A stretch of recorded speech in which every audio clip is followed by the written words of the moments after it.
प्रिया नाम की चिड़िया बहुत दुखी रहा करती थी, क्योंकि उसके चाचा विक्रम कौवे की गैर मौजूदगी में उसके गुस्सैल कौवे चाची मोनिका उस पर बहुत हुक्म चलाया करती थी।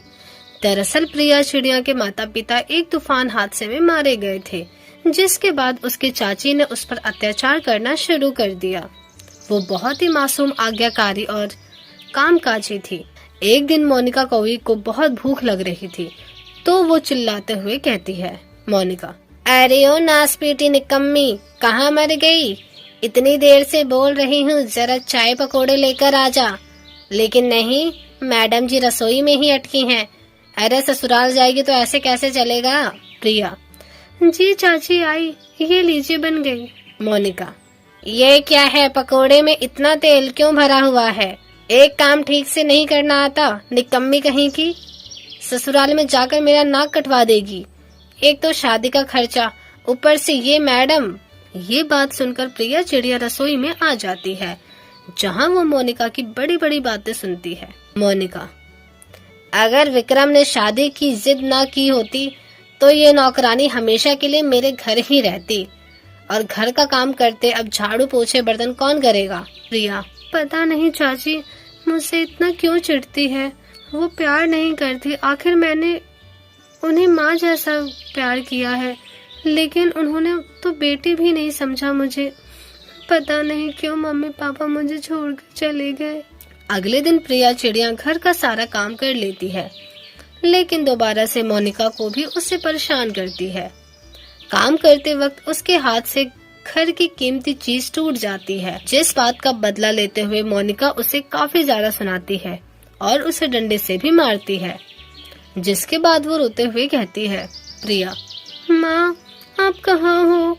आपने देखा ना चाची मुझे कितना मारती है। वो मुझसे बिल्कुल प्यार नहीं करती, सारे दिन काम कराती रहती है। मेरा हाथ जल गया था तो उन्होंने मरहम भी नहीं लगाया मुझ पे। मेरी शादी हो जाएगी तो कम से कम अपने ससुराल में अच्छे से रहूंगी। वो लोग तो मुझे मेरे साथ ऐसा नहीं करेंगे ना, कोई गारंटी नहीं है।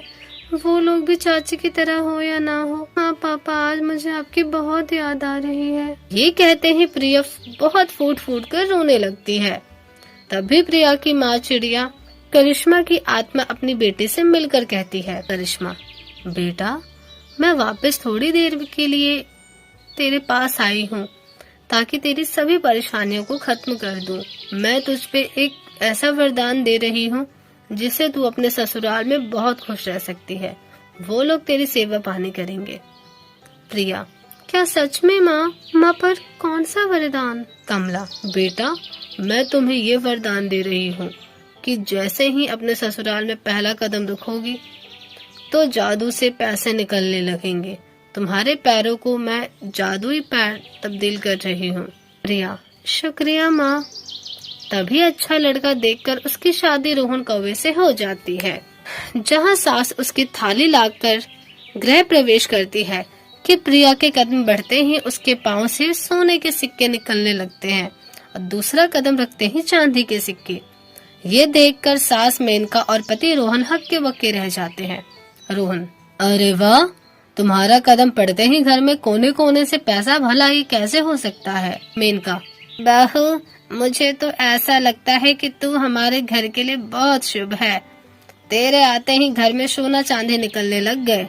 तू तो पूरी धन की देवी है। प्रिया, हो सकता है माँ जी ये कोई चमत्कार हो। तभी मेनका कौवी अपनी बहू की जादुई कदम से मिले सोने चांदी के सिक्कों को उठाकर एक पोटली में बांध लेती है और उनके गहने बनवा देती है। अगले दिन एक भिखारी उनके घर आता है तो प्रिया कहती है, प्रिया, इनको मैं अपने जादुई कदम से मिले पैसे से कुछ खिला सकती हूँ। मुझे लोगों की मदद करनी चाहिए। जादुई चिड़िया अपने जादुई कदम से अपने कमरे में चलती है और उससे जो पैसे मिलते हैं वो एक भिखारी को दे देती है। अगले दिन उसके घर में राशन पानी खत्म हो जाता है। घर के पैसे थे नहीं और प्रिया का पति बाहर था, इसलिए वो अपने जादुई कदम से फिर से चलकर उन पैसों से घर का राशन पानी ले आती है। प्रिया, माँ, आपका बहुत बहुत शुक्रिया। आपके वरदान से मुझे अपने ससुराल में बहुत प्यार मिल रहा है और मैं बाकी सब लोगों की मदद भी कर पा रही हूँ। एक शाम चीनू कबूतर रोते हुए प्रिया से कहती है। चीनू, प्रिया मेरी मदद करो, मेरे पति की तबीयत बहुत खराब है, उनके इलाज के लिए पैसे नहीं है, क्या तुम मुझे पैसे दे सकती हो? प्रिया, इतनी सी बात, मैं अभी लाती हूँ तुम्हें मुझसे जितने पैसे चाहिए हो बेझिझक ले लेना। प्रिया फिर से अपने कमरे से जादुई कदम का नाम लेकर चलती है, जिससे बहुत सारे पैसे हीरे निकल कर आते हैं, जिससे वो उस कबूतरी को सौंप देती है। इस तरह से अपने जादुई कदम से मिले सिक्कों, पैसों, जेवरात से वो सबकी मदद करती है और खुशी खुशी रहने लगती है। बेहद गर्मी भरा मौसम था। पानी पी पी कर पानी खत्म हो रहा था, लेकिन प्यास बुझने का नाम नहीं ले रही थी। कुछ ऐसे ही हालत सज्जनपुर जंगल में हर पक्षी का था। तभी शिल्पा मैना प्यास के कारण उड़ते उड़ते गिर जाती है और बोली, शिल्पा, पानी पानी चाहिए, कोई पानी पिला दो। तभी उसे ऐसी हालत में चुनचुनी चिड़िया देख लेती है। चुनचुनी, अरे मैना बहन, क्या हुआ तुम्हें? तुम्हारी ऐसी हालत कैसे हो गई? मैना, मुझे पानी चाहिए, पानी, कहीं पानी नहीं मिल रहा है, गर्मी से बुरी हालत हो गई है। चुनचुनी, मेरे साथ चलो, मेरे घर चलो, यही है मेरा घर। तभी मैना चुनचुनी के घर जाकर पानी पीती है तो मैना कहती है, मैना, शुक्रिया तुम्हें, मुझे पानी पिलाकर बचा लिया, मुझे तो लगा कि प्यास के मारे मैं मर न जाऊं। चुनचुनी, अरे ऐसे मत बोलो, ये देखो मैंने आइसक्रीम बनाई है, तुम खाकर देखो, तुम्हें बहुत पसंद आएगी। चुनचुनी चिड़िया की आइसक्रीम देते ही मैना आइसक्रीम खा लेती है और कहती है, मैना, ये आइसक्रीम तो बहुत लाजवाब बनाई है आपने, सो यम्मी। आपकी आइसक्रीम की दुकान है क्या? इतनी टेस्टी तो आइसक्रीम वाले ही बनाते हैं। चुनचुनी, अरे नहीं नहीं, ये तो गर्मी इतनी ज्यादा थी तो मैंने आइसक्रीम बना ली। मैना, अच्छा, आपके घर में कौन कौन है? चुनचुनी, मेरे घर में मेरी बीमार माँ और मेरा छोटा भाई रोहन है, अभी बाहर खेल रहा है अपने दोस्तों के साथ। और आपके घर में? मैना, मेरे घर में मैं और मेरे पति ही हैं बस, वो काम पर गए थे, मैं सब्जी लेने गई थी, पर हालत इतनी खराब हो गई कि गर्मी से बेहोश होने वाली थी। वो तो आपका बहुत बहुत शुक्र है कि आपने मुझे पानी पिलाया। चुनचुनी, अरे शुक्रिया कैसा, ये तो मेरा फर्ज था, बस मुझे जल्दी से कोई नौकरी मिल जाए, माँ की दवाई और रोहन की पढ़ाई का खर्चा मेरे ऊपर है, जो हो नहीं पाता। मैना, अरे आप नौकरी क्यों ढूंढ रही हो? आपके हाथ में इतना अच्छा टैलेंट है, इतना अच्छा मौका है, आप आइसक्रीम बनाइए ना और बेचिए। इतनी गर्मी में हर कोई आपकी आइसक्रीम का दीवाना हो जाएगा और बार बार खरीदेगा। चुनचुनी, क्या सच में मेरा आइसक्रीम का बिजनेस चलेगा? मैना, अरे बहन, दौड़ेगा तुम्हारा आइसक्रीम का बिजनेस, करके तो देखो, कुछ पैसे की जरूरत हो तो मुझे बताना, मैं मदद कर दूंगी। चुनचुनी, आपने मुझे ये सब कहा उसके लिए मैं बहुत बहुत शुक्रिया, मैं कल ही आइसक्रीम बनाकर बेचूंगी। मैना के कहने पर चुनचुनी चिड़िया का हौसला बढ़ जाता है और कुछ पैसों से वो आइसक्रीम का ठेला खरीद लेती है। अगले दिन ही चुनचुनी चिड़िया आइसक्रीम बनाकर बेचने लगती है।